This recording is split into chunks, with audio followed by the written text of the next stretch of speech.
Before there were games like Hidden in Plain Sight, there was a game called Thief Town, which is a 2 to 4 player local multiplayer stealth action game that I've got on PS4. It's coming up for its 10th anniversary next year, and I still whip it out and have a good time with it in local multiplayer bashes.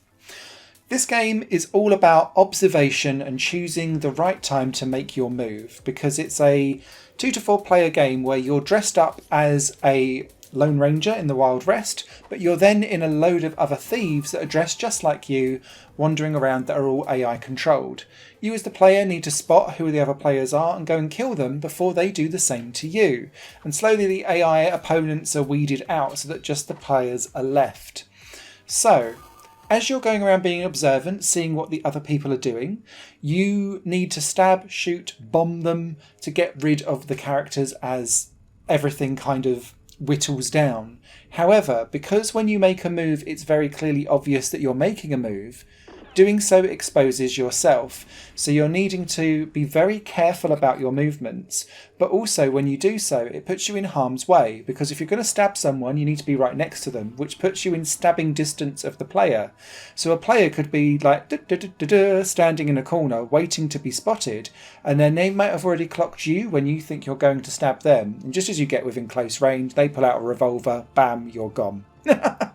That's the beauty of this game. So whilst some people might say this is a technical issue because it does lead to chaos and sometimes being like having victory stolen from you when it feels really, really unfair,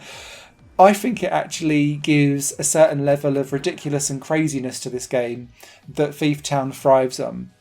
Add to that the fact that different levels have different attributes to them, so some of them will have wind that will then get big hay bales and tumbleweed fly across that might knock you over or cause you problems. Some of them might be about setting up traps that will kill people as you kind of step into them.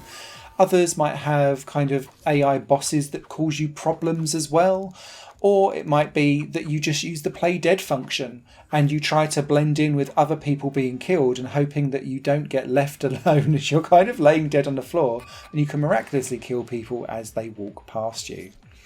This plays really, really well. It works best in short bouts, but it's one of those games that works as a really punchy party game for like 15 minutes in between bouts of maybe some other more